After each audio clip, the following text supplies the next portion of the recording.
الحمد لله رب العالمين، والصلاة والسلام أتمان الأكملان على سيد الأنبياء والمرسلين. اما بعد، السلام عليكم ورحمة الله وبركاته. از ما برادر سوال کردن که نمازی حق طهارت چگونه هست و چطور خوانده می شود و در کدام وقت، و آیا پیش از نماز را خواندن بعد از طهارت کردن آیا جسم های طهارت شده پاک کردنش جایز است؟ باید پاک کرده شود یا پاک نکرده باید نماز خونیم؟ با دست و پای تر باید نماز خونیم یا که پاک کنیم بعد نماز خونیم؟ این متن سوال بود. بارک الله فیکم. بعد از هر یک طهارت کردن نمازی نفل خواندن یا که میگوییم حق طهارت خواندن، این مستحب است. مستحب یعنی سنت است. سنت حکمش مستحب است، یعنی عملی که اگر کنید ثواب دارد، ثواب بزرگ هم دارد، اگر انسان نکند گناهگار نمی شود. که البته این سنت والله اعلم سنتی فراموش شده هم قریب که هست، برای که در اکثری مکانها و در بین مسلمان ها این عمل کم دیده می شود، خصوصا در منطقه های ما. بارک الله فیکم. اساس این سنت در حدیث آمده است که امام مسلم رحمه الله در کتابشان روایت میکنند که از رسول اکرم صلی الله علیه و آله آمده است: ما من احد يتوضأ فيحسن الوضوء ويصلي ركعتين يقبل بقلبه ووجهه عليهما إلا وجبت له الجنة. روایت مسلم، امام مسلم. این البته حدیثی است. پیامبر صلی الله علیه و آله میگن که هر کسی که وضو میگیرد و وضویش رو خوب میگیرد، وضو رو البته با سنت هایش به جا میآورد و بعد از وضو 2 رکعت نماز میخواند که این در 2 رکعت با قلبش و با تمام اعضایش به اخلاص به الله سبحانه و تعالی نماز میخواند، در این حالت بر این بنده به سبب همین نمازش، به همین حق طهارتش جنت واجب میگردد. سبحان الله. پس ببینید که به سبب نماز طهارت جنت واجب میگردد، یعنی نماز حق طهارت اگر البته خوب با اخلاص خوانده باشد. و این چنین برای جایز بودن این عبادت یا برای سنت بودن این عبادت حدیث دیگر که حدیث متفق علیه است، امام بخاری و امام مسلم روایت کردند از عثمان ابن عفان رضی الله عنه قال: من توضأ نحو وضوء هذا ثم قام فركع ركعتين لا يحدث فيهما نفسه غفر له ما تقدم من ذنبه. البته این حدیثی باز صحیح تر است و این حدیث برای نماز خواندن بعد از وضو اصل است. البته حدیث پیش گذشته هم اصل است، این هم اصل است. در این حدیث عثمان ابن عفان رضی الله عنه میگویند که هر کسی که وضو گیرد، یعنی عثمان رضی الله عنه از پیامبر صلی الله علیه و آله میگن که پیامبر گفتند هر کسی که مثل من وضو گیرد، یعنی وضو رو از پیش خودش نیست بلکه مثل پیامبر وضو گیرد، موافق سنت پیامبر وضو گیرد، بدعت رو در وضو ترک کند، سنت وضو رو به جا آورد و بعد از این بخیزد و بعد از وضو گرفتنش راست رود 2 رکعت نماز خواند و در این نمازش به خودش هیچ فکر و خیالی رو راه ندهد، یعنی در نمازش فکر و خیال و ریا و این چیزها نباشد، مخلص باشد، تمام گناهایی که پیش از این روز، پیش از این وقت کرده بود بخشیده خواهد شد. الله سبحانه و تعالی به سبب این 2 رکعت نمازش میبخشد. ببینید که چقدر بزرگ است. و این حدیث، هر دو این حدیثی 100% صحیح است. بخاری و مسلم متفق علیه روایت کردند. حدیث دوم رو، حدیث عثمان ابن عفان رو، و حدیث اول رو امام مسلم مفردات مسلم روایت کردند. پس این حدیث ها دلالت میکند که بعد از طهارت کردن، یعنی بعد از وضو گرفتن، حتما 2 رکعت نماز وجود دارد، اما حکمش مستحب است. خیلی که حافظ ابن حجر اسقلانی رحمه الله صاحب کتاب فتح الباری شرح صحیح بخاری میگن این حدیث ها دلالت میکند که 2 رکعت نماز خواندن بعد از وضو این مستحب است. مستحب چیست؟ یعنی اگر خونید همین عمل رو انجام دهید ثواب بزرگی رو میگیرید و اگر انجام ندادید گناهگار نمیشوید. البته نباید رد کنید بلکه قبول میکنید اما عمل کردن نمیتوانید. و امامان بزرگ به مانند ابن حجر اسقلانی یا نووی یا دیگر از اماما شیخ الاسلام ابن تیمیه و دیگر از اماما همه میگویند که باید این نماز بعد از طهارت زود خوانده شود، مباشرتا بعد از طهارت خوانده شود. بارک الله فیکم. یعنی هر کسی که وضو گرفت و خواست که نماز حق طهارت خواند باید زود مباشرتا بعد از طهارت کردنش، بعد از وضو گرفتنش این دو رکعت حق طهارت، دو رکعت نماز نفل حق طهارت رو بخواند.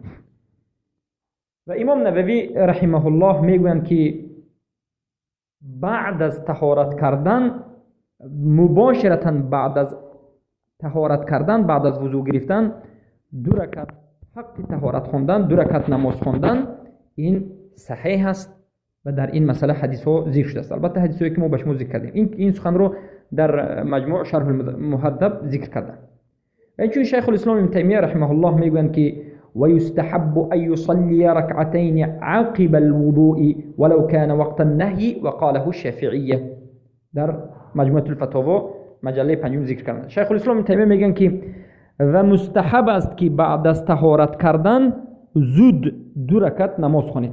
عقب الوضوء، عقب یعنی مباشرتا بعد از وضو دو رکعت نماز خوانید. نماز به نیت حق طهارت یا که یک نماز نفلی که به طهارت تعلق دارد نماز خوانید، گرچنده که این وقت نهی باشد. یعنی اینجا یک مسئله نو است، وقت نهی. ما حدیث عمر ابن الخطاب رضی الله عنه داریم که سه وقتی هست که در این وقت ها انسان نباید نماز خواند، وقت نهی است. در حالت برآمدن آفتاب، در حالت زوالش یعنی در نصف روزی و در حالت غروب کردن آفتاب، نشستن آفتاب، رفتن آفتاب. باید دانید که زوال آفتاب یعنی وقتش 5 دقیقه است. زوال یعنی یا که در نصف روزی می شود. این وقت زوال در نصف روزی پیش از نماز ظهر وقتش از 2 دقیقه تا 5 دقیقه، عادتا 3 دقیقه، لیکن اگر بسیار زوال شد 5 دقیقه. اما امروز که مردم زوال میگند و نیم ساعت میستن، این چنین نیست. این نفهمیدن و جاهل بودن از وقت زوال است. وقت زوال 5 دقیقه است، زیاد نیست. البته وقتی آفتاب برآمدن، وقتی آفتاب فرآمدن کمی زیادتر است. بعضی از علما به 1 ساعت یا که کمی کمتر و زیادتر وقت گذاشتن، لیکن نمازهایی هست که در این وقت حتما خونده می شود و نمازهایی هست که خونده نمی شود. علما میگن در همین وقت نهی هم نمازهای ذات الاسباب، نمازهایی که به سبب پیدا شد خونده می شود. نماز جنازه، نماز تحیه مسجد، نماز توبه، نماز شکر یا نمازی که بعد از وضو باشد. برای همین شیخ الاسلام هم میگن گرچنده که همین 3 وقتی نهی شده از نماز باشد هم شما اگر طهارت در همین وقت کنید بیایید زود 2 رکعت نماز خوانید و در این وقت هم نماز خواندن جایز است. پس تمامی علما باز این چیز رو میگن. علمای دیگر زکریا الانصاری در کتاب اصل المطالب میگن که و مندوب است و خوب است، یعنی عملی خوب است که ثواب انسان میگیرد بعد از طهارت کردنش از عقب طهارتش نماز خواند، از عقب وضوءش 2 رکعت نماز خواند، در کدام وقت نباشد، فرقی ندارد در کدام وقت نباشد. پس این در مسئله خواندن 2 رکعت نماز حق وضو بود. پس حدیث هایی که ما به شما ذکر کردیم این حدیث ها بود که دلالت میکند در همه حالت 2 رکعت نماز حق طهارت خواندن این مستحب است، یعنی سنت رسول اکرم صلی الله علیه و سلم می باشد. بارک الله فیکم. اما سؤال دیگر به وجود می آید که انسان بعد از طهارت کردنش می تواند که دست، روی و پای اعضایی که در طهارت در وضو کردن شسته است پاک میکند. ما با زبان تاجیک میگیم با سچاق پاک کند، عرب ها میگن مندیل، یعنی سلفیتکه، ورق های خشکنی که امروز آمده است با اون دست پا را خشک کردن جایز است. اول دست پا را خشک کند بعد به نماز راست ایستد، یا که خشک نکرده ایستد هم جایز است و می شود. البته علما رحمهم الله در این مسئله بین همدیگر اختلاف کردند. اولا باید دانید که علما اتفاق میکنند که نماز حق طهارت جایز است. نماز حق طهارت به یگون اختلاف جایز است و تا این چنین اتفاق میکنند که تنشیف کردن یعنی پاک کردن جسم، اتفاق میکنند علما اتفاق میکنند که پاک کردن جسم بعد از طهارت یعنی خشک کردن جسم با سچاق با یک چیز دیگر بعد از طهارت یا بعد از غسل این حرام نیست. حرام نیست، این جایز است. یا که میگن وقتی که حرام نشد به جایز نزدیک میشد. اختلاف علما در کجا است؟ در کراهیت، آیا مکروه است یا که آیا جایز است و خوب است. اختلاف در حرام و حلال بودن نیست، برای که یگان علما بعد از طهارت دست و پا رو پاک کردن رو یا بعد از غسل دست و پا رو پاک کردن رو حرام نگفتند، بلکه اختلافی که علما در بین همدیگر میکنند این آیا خوب است، پاک کردن جایز است یا که مکروه است. مکروه یعنی حرام نیست، کنیت هم بعضی به کراهیت تمام میشه. البته در این مسئله سه قول وجود دارد. قول اول میگن که این جایز نیست، پاک کردن مکروه است، یعنی وقتی که مکروه شد جایز نیست. اگر شما بعد از طهارت یا بعد از غسل، حتی بعد از غسل میگن دست و پای خود را بدن خود را خشک کنید و بعد از این نماز خوانید، این با مکروهیت به وجود میاد، یعنی در طهارت شما در غسل شما اکراه است، یعنی مشکلی کم بودی وجود دارد. و مذهب دوم میگن که در غسل نه، فقط در طهارت، یعنی تقسیم میکنند. در غسل وقتی که انسان غسل میکند دوش میکند بعد از این پاک کردن بدن میگن جایز است، هیچ مشکلی ندارد. اما بعد از طهارت پاک کردن بدن یعنی پاک کردن دست و روی پای اعضای طهارت شده و وضو شده در این حالت چی است؟ مکروه است. این قول دوم قول ابن عباس است. این تفریق را ابن عباس، این فرق را ابن عباس ذکر کردند. و مذهب سوم میگن که هیچ باکی ندارد، هم در غسل و هم در وضو شما می توانید که دست و اعضای وضو شده خود را یا اعضای غسل شده خود را پاک کنید و بعد از این نماز خوانید. البته قول اول این قول از البته صحابه ذکر شده است.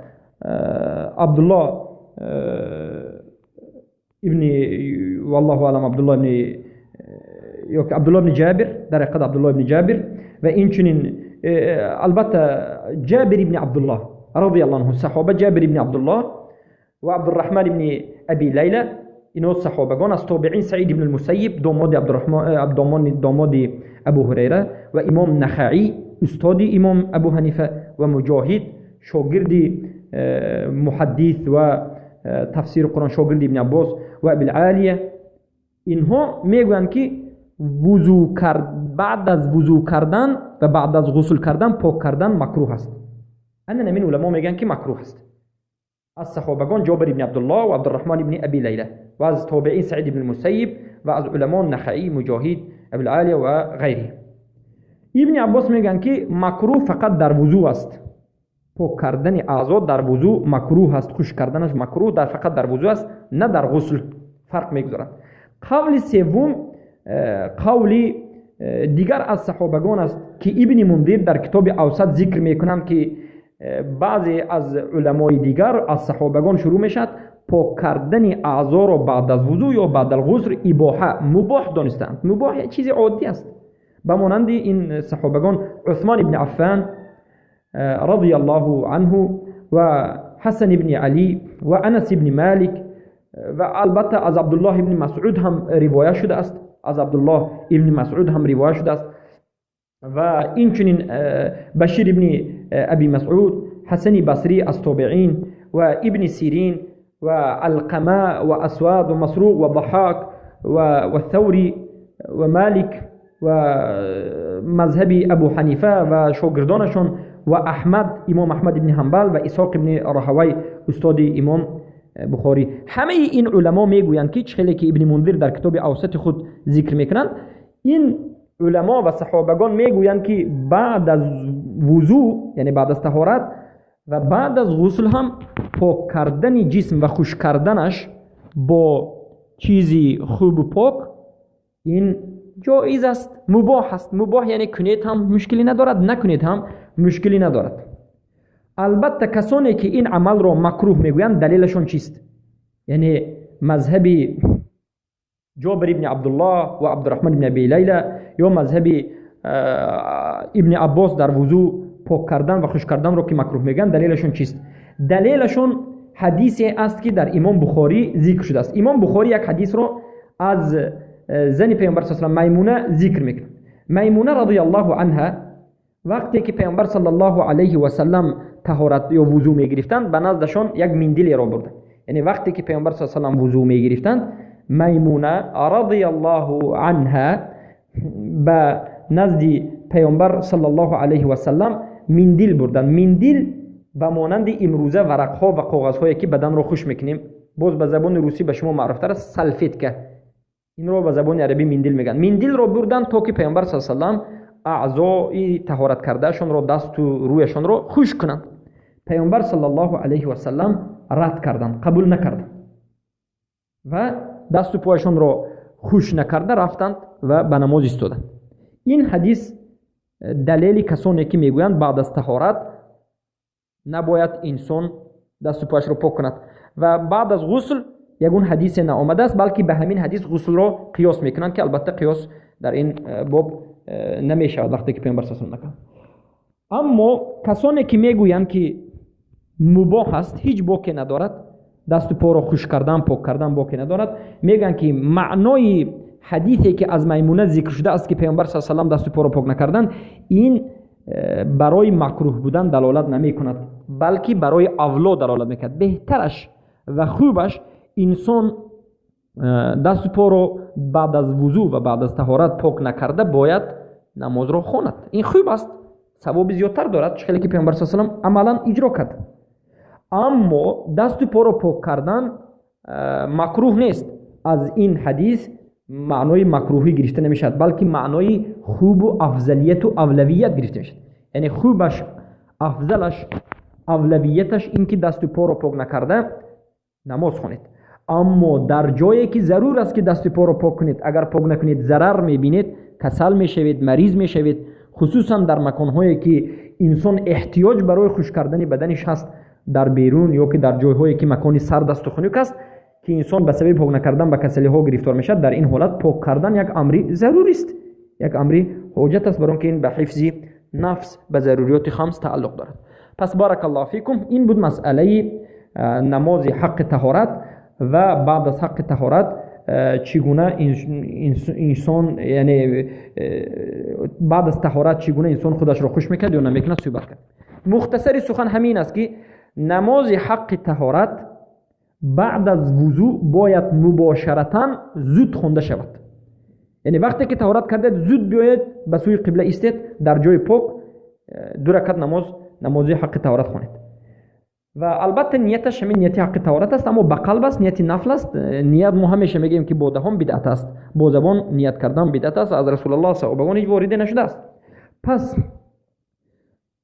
اما اگر شما طهارت کردید و بعد از طهارت یک وقتی زیادتری گذشت، 20 دقیقه یا که یک 20-25 دقیقه گذشت که شما حق طهارت رو نخوندید، بعد از این حق طهارت وقتش می رود.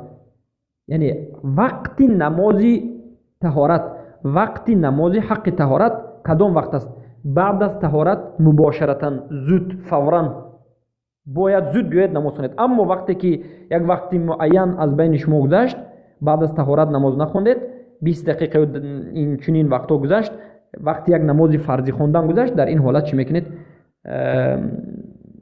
دیگه حق طهارت در این طهارتی کرده اتون وقتش برفته است و در دیگر طهارت میتوانید که شما نماز خوانید. یعنی در هر یک طهارت شما میتوانید که نماز حق طهارت خوانید.